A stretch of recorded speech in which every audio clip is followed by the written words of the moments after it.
Milk production म्हणटा तें 2012च्यान आज 50% देंवलां आनीक प्रेस वाडला.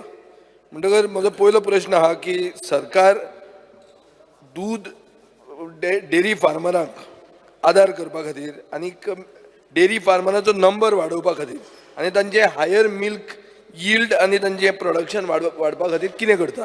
कन्सर्नाचो विशय आसा. कारण डेरी व्यवसाय जो आसा पळय न्ही ते चड करून ग्रामीण भागांतल्यान म्हणजे जवळ जवळ आमच्या 6 ते 7 तालुक्यांतल्यान खूब मोठ्या प्रमाणात पयलीं चलतालो. पण हल्लीच्या काही वर्सां पळयलें जर जायत जाल्यार शेतकरी भाव जे आमचे आसात पळय न्ही, गोंयकार भाव जे आसा पळय न्ही, हे शेती वेवसाय, दूध वेवसाय हे वेवसाया पासून पयस गेल्ले आसात चड करून फाटल्या 10 ते 20 वर्सां. आणि त्यामुळे सरकारान वेगवेगळे योजना घेतिल्ले आसात. तातूंतली एक योजना आसा ती आमच्या एनिमल हजबंड्री डिपार्टमेंटा मार्फत आसा की ग्रीन फोडर जो आसा पळय न्ही हो ग्रीन फोडर उपलब्ध करपा संबंधी.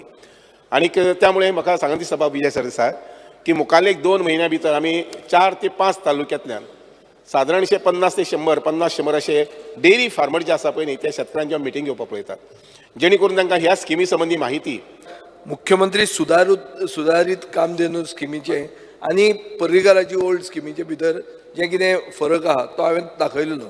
तूं ते पयले स्किमीचेर परतो वतलो कित्याक ही स्कीम तुजी फेल जाता, चुकता खंय खंय. स्पीकर सर, फक्त एकूच हांव तितून न्ही स्कीम करता आसतना तो लीज कंपोनंट जो म्हटलो पळय ते लीज दिवपाक जाय. तितूर खंय तरी तो हे जाला चेंजीस. आमी त्या चेंजीस सजेशन हांव वेटरनरी डिपार्टमेंटाच्या मार्फत करता. लीज एलाव करपाक जाय.